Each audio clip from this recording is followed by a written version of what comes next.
ഇല്ല നന്ദു, ഇനി ഇവരുടെ വാക്ക് കേട്ട് നമ്മൾ നിന്ന് കഴിഞ്ഞാൽ നമ്മുടെ ജീവിതമായിരിക്കും തകരാൻ പോകുന്നത്. അതുകൊണ്ട് നമ്മളൊരു തീരുമാനം എടുത്തേ മതിയാകൂ. അങ്ങനെ അനി നന്ദുവിനെ പറഞ്ഞ് സമ്മതിപ്പിക്കാനിട്ടോ, നമുക്കൊരു രജിസ്റ്റർ മാരേജ് വിവാഹം ചെയ്യാം എന്ന് പറയാനിട്ടോ. ആദ്യമൊക്കെ നന്ദു കുറേയധികം അവരോട് പറഞ്ഞു നോക്കി, വേണ്ട അനി, അത് ശരിയാവില്ല, നമ്മൾ ചെയ്യുന്നത് തെറ്റാണ് എന്നൊക്കെ പറയും. പിന്നെ അനിയുടെ നിർബന്ധത്തിന് വഴങ്ങി അവൾ അതിനെ സമ്മതിക്കാനിട്ടോ. ഇവർക്ക് കൂട്ടായിട്ട് നമ്മുടെ നവ്യം ഒപ്പം നിൽക്കുന്നുണ്ട്. നവ്യാണല്ലോ അവന്തികയും അനിയും തമ്മിലുള്ള വിവാഹ നിശ്ചയം മുടക്കി കൊടുത്തത്. അതുകൊണ്ട് തന്നെ അനിക്ക് നവ്യയുടെ ഒരു കടപ്പാടുണ്ട് കേട്ടോ. നവ്യേച്ചി, ഞങ്ങളെ രക്ഷിക്കണം. അറിയാലോ, ഈ ഒരു കാര്യത്തിൽ ആദർശേട്ടനും നയനേച്ചിയും വരെ ഞങ്ങളെ തഴഞ്ഞു. ഒരുപാട് പേരോട് ഞങ്ങൾ പറഞ്ഞു ഞങ്ങളുടെ ഇഷ്ടത്തെക്കുറിച്ച്. പക്ഷേ ആരും അത് മനസ്സിലാക്കുന്നില്ല. രണ്ട് കുടുംബങ്ങളും തമ്മിലുള്ള പ്രശ്നങ്ങൾ കാരണമാണ് ഞങ്ങൾ തമ്മിൽ ഒന്നിക്കാത്തത്.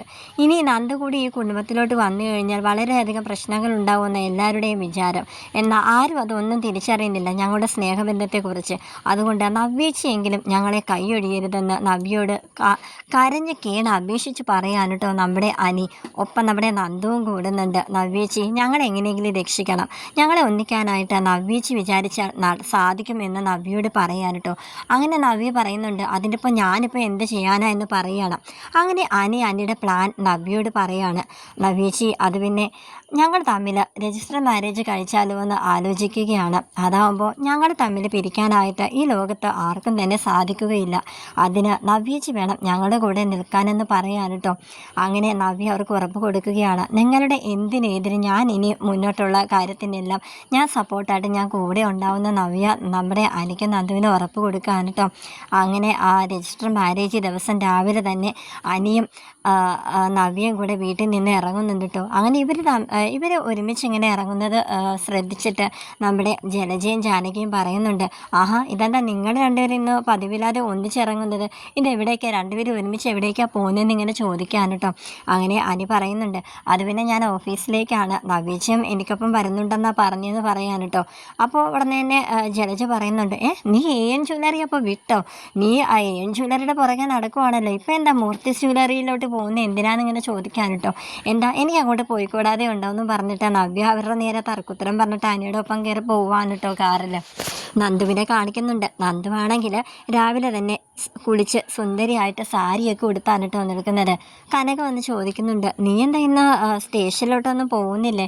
ഇതെന്താ സാരിയൊക്കെ ഉടുത്തിട്ട്? ഇന്നെന്താ വല്ല ഫ്രണ്ട്സിൻ്റെ കല്യാണം വല്ലതും ഉണ്ടോ എന്ന് ഇങ്ങനെ നന്ദുവിനോട് ചോദിക്കാൻ കേട്ടോ.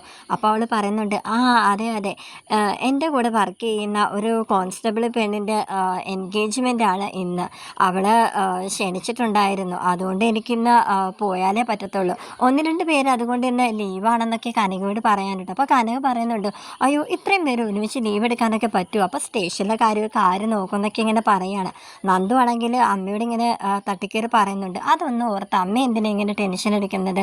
ഞങ്ങളുടെ കാര്യമൊക്കെ ഞങ്ങൾക്കറിയാൻ, നോക്കിക്കോളാം. ഇപ്പോൾ സ്റ്റേഷനിൽ അത്ര വലിയ കേസൊന്നും അങ്ങനെ ഇപ്പോൾ വരാറൊന്നും ഇല്ല. അറിയാലോ, ഞാൻ SI ചാർജ് എടുത്തേ പിന്നെ ഇപ്പോൾ കേസുകളും പരാതികളൊക്കെ ഇപ്പോൾ കുറവാണ്. അതെന്നെ പേടിയുള്ളതാണെന്ന് വെച്ച് കൂട്ടിക്കോടെന്ന് ഇങ്ങനെ കനകയോട് പറയാനിട്ട്. ആദ്യം പിന്നെ എൻ്റെ മോള് കാരണം അങ്ങനെ ഒരു ഉപകാരം എല്ലാവർക്കും ഉണ്ടായല്ലോ, നല്ല കാലം എല്ലാവർക്കും വരുമല്ലോ എന്നൊക്കെ പറഞ്ഞ് കനക പറയുകയാണേ. അങ്ങനെ നമ്മുടെ നന്ദു ഇങ്ങനെ സാരിയൊക്കെ എടുത്ത് ഇങ്ങനെ അണിഞ്ഞൊരുങ്ങി നിൽക്കുകയാണ്. എന്നിട്ട് അവൾ അച്ഛൻ എന്തെങ്കിലും കനകയോട് ഇങ്ങനെ തിരക്കാണ് കേട്ടോ. അങ്ങനെ നന്ദുവിൻ്റെ അച്ഛൻ വരുന്നുണ്ട്. ഉടനെ തന്നെ നന്ദു അച്ഛൻ്റെ അമ്മയുടെ കാലിൽ തൊട്ട് ഇങ്ങനെ തൊഴുത് കാണിട്ടോ. അപ്പോൾ തന്നെ കനക ചോദിക്കുന്നത്, നീ ഇതെന്താ പതിവില്ലാതെ? സാധാരണ നീ പുറത്തോട്ടൊന്നും പോകുമ്പോൾ ഇങ്ങനെ കാലിലൊന്നും തൊട്ട് തൊഴുതാറില്ലല്ലോ, ഇതെന്താ നീ കാണിക്കുന്നത് ഇങ്ങനെ ചോദിക്കുകയാണ്. ഒന്നുമില്ലമ്മേ, ഇന്ന് അവളുടെ എൻഗേജ്മെൻ്റ് ആണെന്നല്ലേ ഞാൻ പറഞ്ഞത്, അപ്പോൾ അവൾക്ക് ഒരു അനുഗ്രഹം ആയിക്കോട്ടെ എന്നിങ്ങനെ തപ്പിത്തടഞ്ഞ് പറയാൻ കേട്ടോ. അപ്പോൾ കനക പറയുന്നുണ്ട്, അതിന് അവിടെ എൻഗേജ്മെൻറ്റിനെ നീ എന്തിനാ കാലെ പിടിക്കുന്നത്? എന്താണ് അതുപോലെ കാണിക്കുന്നത്? അല്ലേലും ഞങ്ങളുടെ അനുഗ്രഹം എപ്പോഴും ഞങ്ങളുടെ നന്ദുമോൾക്ക് ഉണ്ടാകും. ആ കുട്ടിയോട് ഞങ്ങളുടെ അന്വേഷണം പറഞ്ഞേക്കൂ. അയ്യോ, ഞാനും കൂടെ ഒന്ന് വരായിരുന്നു. എന്നാൽ നിൽക്കുമ്പോളെ അമ്മയും സാരി എടുത്തിട്ട് പെട്ടെന്ന് വരാം. ഇന്ന് എന്തായാലും ഗോവിന്ദേട്ടൻ്റെ കൂടെ എവിടെയും പോകാനൊന്നുമില്ല. ഗോവിന്ദേട്ടൻ വെച്ചുണ്ടാക്കി ഞാൻ രാവിലെ തന്നെ എല്ലാം ശരിയാക്കി വെച്ചിരിക്കുക. അടുക്കളയിൽ ഇനി പണിയൊന്നുമില്ല. അതുകൊണ്ട് മോൾക്കൊപ്പം ഞാനും കൂടി വന്നാലോ എന്ന് പറഞ്ഞ് കനക ഒരുങ്ങാനായിട്ട് പോവുകയാണ്. അപ്പം നന്ദി പറയുന്നുണ്ട്, അയ്യോ അമ്മ, അതൊന്നും വേണ്ട, എന്തായാലും കുറച്ച് നേരത്തെ പരിപാടിയുള്ളൂ, അത് കഴിഞ്ഞ് എല്ലാവരും നേരെ സ്റ്റേഷനിലോട്ട് എത്തിക്കോണമെന്നാണ് സാർ പറഞ്ഞിരിക്കുന്നത്. അതുകൊണ്ട് അമ്മയൊപ്പം വരികയൊന്നും വേണ്ടെന്ന് പറഞ്ഞ് അവൾ ഒരു വിധത്തിൽ തടി തപ്പുവാണ് കേട്ടോ. അങ്ങനെ നന്ദു അവിടെ നിന്ന് ഇറങ്ങുകയാണേ. സബ് രജിസ്ട്രാർ ഓഫീസ് ഓഫീസിൽ അനിയും നവ്യയും നേരത്തെ തന്നെ വന്ന് നിൽക്കുകയാണ് കേട്ടോ. അവിടെയുള്ള കാര്യങ്ങളെല്ലാം നേരത്തെ തന്നെ അവർ റെഡിയാക്കി വെച്ചിരിക്കുകയാണ്. ഇനി നന്ദു ഒന്ന് വന്ന് പെട്ടെന്നൊന്ന് വന്നാൽ മതി. അനിയുടെയും നന്ദുവിൻ്റെയും കൂട്ടുകാർ കൂടെ അവിടെ അവർക്കൊപ്പം ഉണ്ട് കേട്ടോ. അവരുടെ കയ്യിൽ പൂമാലയൊക്കെ ഇരിപ്പുണ്ട്. ആ ഒരു കാര്യങ്ങളെല്ലാം സെറ്റ് ചെയ്തത് അവരാണ്. അങ്ങനെ നന്ദു വരുന്നത് വെയിറ്റ് ചെയ്ത് അവരിങ്ങനെ ഇരിക്കുകയാണ്. അങ്ങനെ നമ്മുടെ നന്ദു വരുന്നുണ്ട്. അങ്ങനെ നവ്യയും അനിയും കൂടെ പെട്ടെന്ന് വാ, ഞങ്ങൾ കുറേ നേരമായിട്ട് നിന്നെ വെയിറ്റ് ചെയ്ത് നിൽക്കുക. ദാ ആ രജിസ്ട്രാർ വന്നിട്ട് കുറച്ച് നേരമായി, നിന്നെ തിരക്കി. അങ്ങനെ അവർ അകത്തോട്ട് കയറിയിട്ട് ആ രജിസ്റ്റർ ബുക്കിൽ അവർ മാരേജ് ചെയ്യാനായിട്ടുള്ള ആ ഒരു കോളത്തിലൊക്കെ സൈൻ ചെയ്യാൻ കേട്ടോ. അങ്ങനെ വരൻ്റെ കോളത്തിൽ അനിയും വധുവിൻ്റെ കോളത്തിൽ നമ്മുടെ നന്ദുവും ഒപ്പിടുന്നുണ്ട്. നവ്യയും അനിയുടെയും നന്ദുവിൻ്റെയും കൂട്ടുകാരൊക്കെ സാക്ഷി കോളത്തിലും അങ്ങനെ സൈനൊക്കെ ചെയ്തിട്ട് അങ്ങനെ അവരുടെ വിവാഹം മംഗളപൂർവ്വമായിട്ട് കഴിഞ്ഞു കേട്ടോ. പരസ്പരം അങ്ങോട്ടും ഇങ്ങോട്ടും മാലയൊക്കെ ഇടുന്നുണ്ട്. അങ്ങനെ അവർ ഇറങ്ങി ഇങ്ങനെ വരികയാണ് കേട്ടോ. ആ സബ് രജിസ്ട്രാറിൻ്റെ മുന്നിൽ നിന്നിങ്ങനെ ഇറങ്ങി വരുന്ന ആ ഒരു സമയത്ത് നമ്മുടെ ആദർശ് അവിടെ വന്ന് നിൽക്കുകയാണ്. അങ്ങനെ ആദർശിനെ കണ്ടിട്ട് ഇവർ പെട്ടെന്ന് ഇങ്ങനെ ഞെട്ടി നിൽക്കുകയാണ് കേട്ടോ. അങ്ങനെ ആദർശ് അകത്തോട്ട് കയറി വരുന്നുണ്ട്. അങ്ങനെ നവ്യ ഉടനെ പറയുന്നുണ്ട്, അയ്യോ ആദർശേട്ടാ, അത് പിന്നെ വേണ്ട, നീ ഒന്നും പറയണ്ട. എനിക്കല്ലേലും എൻ്റെ ഒരു സംശയം നേരത്തെ തന്നെ മണത്തിരുന്നു. നീയും ഇവനും ഒരുമിച്ച് ഇറങ്ങിയെന്ന് പറഞ്ഞപ്പോഴേ എനിക്ക് കാര്യങ്ങൾ ഏകദേശം മനസ്സിലായായിരുന്നു. പിന്നെ ഞാൻ നയനേനെ വിളിച്ചിട്ട് വീട്ടിലോട്ടൊന്ന് വിളിച്ചായിരുന്നു. അവിടെ അമ്മ എടുത്തപ്പോഴത്തേക്കും പറഞ്ഞു, നന്ദു ഇന്ന് നേരത്തെ തന്നെ ഇറങ്ങി ഏതോ ഒരു എൻഗേജ്മെൻ്റ് ഉണ്ടെന്നോ സാരിയൊക്കെ കൊടുത്തിട്ടാണ് പോയതെന്നൊക്കെ പറഞ്ഞപ്പോൾ എൻ്റെ സംശയം ഏകദേശം പൂർത്തിയായി. അതുകൊണ്ട് തന്നെയാണ് ഞാൻ നേരെ ഇങ്ങോട്ടേക്ക് വന്നത്. എന്തായാലും ഇങ്ങനെ ഒരു കടുങ്കയും ചെയ്യുന്നതിനെക്കാട്ടി മുന്നേ അത് എന്നോട് കൂടി ഒന്ന് നേരത്തെ പറയാമായിരുന്നുവെന്ന് അനിയോട് പറയാനിട്ടോ ആദർശ്. അപ്പോൾ അനി പറയുന്നുണ്ട്, എന്തിനാ ആദർശേട്ടനോട് പറഞ്ഞിട്ട്? ആദർശേട്ടനോട് ഞാൻ ഇതിനെപ്പറ്റി പറഞ്ഞു കഴിഞ്ഞാൽ ആദർശേട്ടൻ സമ്മതിക്കുമായിരുന്നു. എത്ര നാളായി എൻ്റെ ഇഷ്ടം ഞാൻ ആദർശേട്ടനോട് തുറന്നു പറഞ്ഞിട്ട്. അനാമികയായിട്ടുള്ള കല്യാണത്തിൻ്റെ അന്ന് തന്നെ ഞാൻ എൻ്റെ ഇഷ്ടം പറഞ്ഞതല്ലായിരുന്നു. അന്ന് ആ വിവാഹം നടന്നില്ലായിരുന്നെങ്കിൽ ഞാനും എൻ്റെ നന്ദുവും ഒന്നിച്ചേനായിരുന്നു. ഇപ്പോൾ ഇങ്ങനെ ഞങ്ങളെ രജിസ്റ്റർ മാരേജ് കഴിക്കാൻ തീരുമാനിച്ചപ്പോഴത്തേക്കും എല്ലാത്തിനും ഞങ്ങളുടെ കൂടെ നിന്ന് സപ്പോർട്ട് ചെയ്തത് നവ്യേച്ചിയാണ്. ഞങ്ങൾ പറയുന്നതിനെക്കാട്ടും മുന്നേ തന്നെ നവ്യേച്ചി ഞങ്ങളെ അംഗീകരിച്ചു. അതുകൊണ്ട് തന്നെയാണ് ഈ ഒരു കാര്യത്തിൽ എല്ലാത്തിനും കൂടെ ഉണ്ടായത് നവ്യേച്ചി.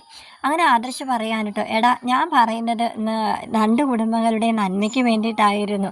ഇപ്പോൾ നിങ്ങളിങ്ങനെ ചെയ്ത സ്ഥിതിക്ക് ഇനിയിപ്പോൾ എന്ത് പറയാൻ പറ്റുമെന്നൊക്കെ പറയാണ്. ഇനി ഇത് നയന അറിഞ്ഞാൽ അവൾ ഒരുപാട് ടെൻഷൻ അടിക്കും. ഇപ്പോൾ ഈ ഒരു സമയത്ത് അവളെ അധികം ടെൻഷൻ അടിപ്പിക്കാനും പാടില്ലെന്നറിയാലോ. എനിക്ക് നിങ്ങൾ തമ്മിൽ ഒന്നിക്കാനായിട്ട് ഇഷ്ടം ഇല്ലാഞ്ഞത് കൊണ്ടൊന്നും അല്ലടാ.